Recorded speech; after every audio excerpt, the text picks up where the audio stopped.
Exactly. There's so many different ways in which we can enter these spaces of, I'm going to use the word intimacy again, but like deep intimacy with our own self, like the sort of sense of like I am, or the sense of like what it's like to be you, which is how a lot of like neuroscientists describe like what consciousness is. It's like it's what it's like to be you in a way, and it's filled with so many different inputs that we get through our senses.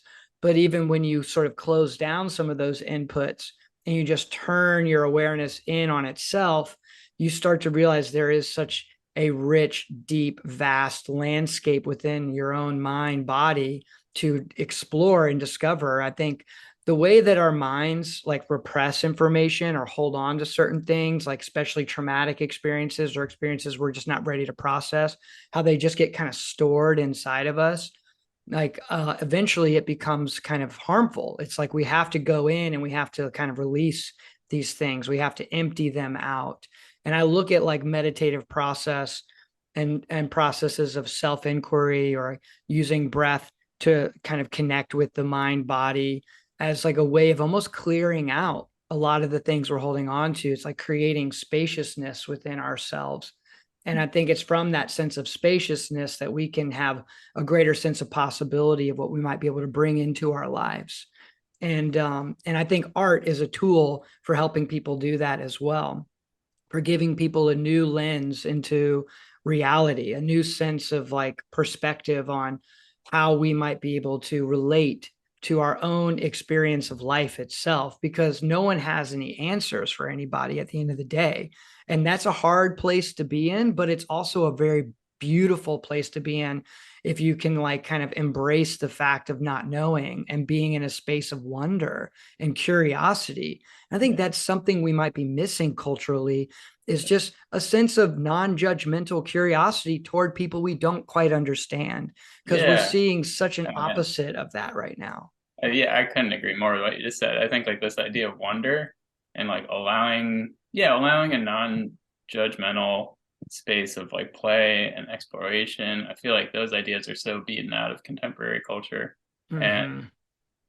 it's almost like they like even just hearing you say them again, they sound novel. And then I'm like, Mm-hmm. oh, it's because I never think about it because it's like almost never brought up, or it's like, yeah, it's just like hugely suppressed. Yeah. So I feel like art and so many things can be a tool to open that mind back up. And if you can get, your, I feel like if you can get I feel like people's minds are generally very conditioned into patterns, and schedules and Mm-hmm. all this stuff. And so if you can get out of that just a little bit, it's Yes. like, oh man, it's such like yeah, it's like a great, like, that's really what I hope for. And seeing that's like a common thing that other people are reaching towards, and pointing at, like forming a community around that hope, I feel like that can be really powerful. Yeah. Yeah, so I think that like that word wonder, I feel like I oftentimes, like when I'm just like, I keep sketchbooks in the studio and sometimes I'll jot down words, and like sometimes that word will pop up like repeatedly, and I'm like feel like there's something there that will always hold my attention, and I'm always kind of figuring out. And so Yeah. just like try and stay in that space and like come back to it. Definitely, dude. Yeah, it's something we have to like we can't be in it all day every day because life has just practical realities to it. Like I got to do the dishes, even though I honestly I can find a sense of wonder with the warmth of this of the water on my hands, like do mindfulness, like real presence of like what's Yeah. actually happening and really Yeah, you think like feeling. what the soap is doing, and like Yeah, you everything can. can have it. It's just like Yes, getting the mind to kind of wake up to it. exactly. And it is hard because I feel like just people in general, they're so busy. Everyone's so like there's so many things to, or we're so conditioned to worry about stuff, and I think the Yeah, mind is kind of trained to do that for a variety of reasons that I don't yeah, fully understand. for Uh, sure. Yeah, there's but like evolutionary imperatives for why we have to like think about the future, why we have to remember the past so that we cannot make the same mistakes, or why we have to make certain assumptions like in terms of like fear processing, because like fear is a tool within the mind to help us survive. But like what we've forgotten how to do is turn that off. And I think a lot of our what our culture is sort of like creating is like a heightened sense of like fear states, even like subtly. So everyone's kind of like in fight or flight a lot of times.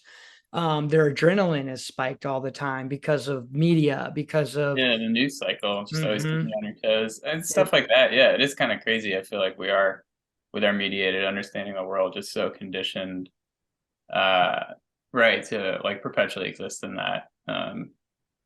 And I feel like, yeah, finding little windows or ways out of that, or little avenues to kind of reopen the door into a broader way of like understanding and taking in the world and relating to people.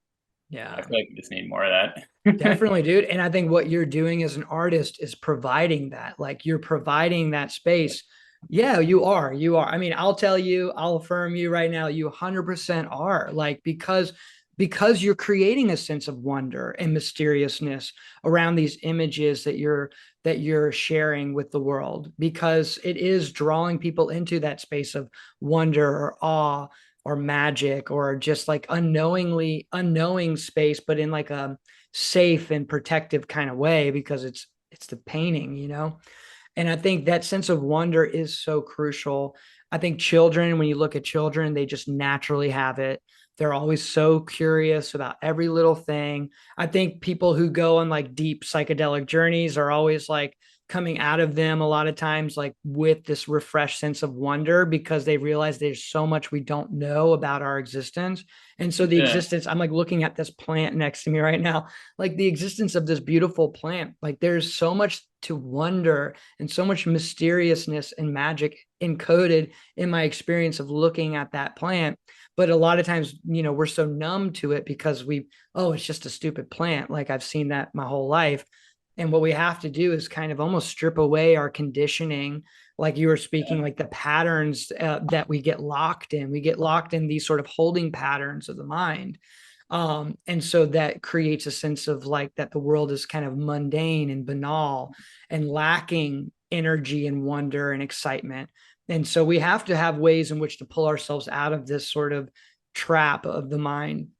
And, yeah, and I think art is an incredible tool for us to do that. And I see so many artists, you mentioned the word community.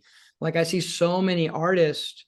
I mean, we artists have been doing this forever, but like I feel like lately in the past decade or so, I've seen so many artists exploring these kinds of spaces in their work, creating this sense of awe, mysteriousness, this feeling of spirituality, even without any sort of dogmatic fetters attached to it. I'm feeling it in a lot of artists. And so again, that's why I'm doing this thing. Is like I want to connect and build this sense of that community, and that there is this sort of shared interest in getting us outside of the material spaces and into sort of these more, I don't know, like less tangible, less concrete spaces of the mind, so we can yeah, begin to have a discussion around that experience. totally. I feel like what you were just saying about um, like having like a different kind of different sensory perception kind of experiences that alter your way of looking, like whether that's through meditation or, any kind of avenue that you find to open that up. But realizing that our mind does condition our way of seeing, and those two processes work together in really complex ways. And Mm-hmm. that when you can kind of find a new way into that sensory apparatus that is so rich, and like so like the world is so, yeah, there's just like so much going on. So if you can find a new way of looking, I feel like that can really open people up. Uh, and yeah, I feel like everyone needs more of it. I know, right? I I know. keep coming back to that, but it Yeah. does seem like I wish there was. I just wish it was kind of more part of the conversation. And I think it's great that you're doing this, and other people are kind of like you're saying. There's more people kind of keying in on this. Mm-hmm. And actually, I would keep like looking back at that painting of yours up on the wall, and it's like it's really pulling me in. There's something about that kind of helic motion Yeah. around that luminous orb, Mm-hmm. where I can, you start thinking about those biological ideas you were talking about, with like maybe plant. You can start to think about like scientific understanding of cells and Mm-hmm. photosynthesizing, but then also like a really archaic notion of light. Yeah, Um, so I feel like a lot of it's just opening your mind up onto these things and not getting stuck in the mundane, but it's so easy to do. it It's so, is, man. It's like quicksand. yeah, It's like quicksand. And that's why I think we need each other. I think that's why community and connection is such an important, like, a safety net for like people who can fall into those traps. Like we need our sense of like community to help us, our friendships, our neighbors. Like we need to connect with each other more, and realize that we're all in this shared experience of life together. And what happens to any of us happens to all of us on some fundamental level, on some level we're not fully like aware of all the time, but that we can tap into from time to time, or experience a glimmer of, or a taste of this sense of as cliche as the word is, but oneness. Like that yeah, there is a shared sense of symbiosis between everything that exists. And in order to like help cultivate healing and health and wellness within the entire system, each component of that system has to start to do that work on themselves too. And so we all have to kind of play our part of like healing ourselves in order to help heal the collective.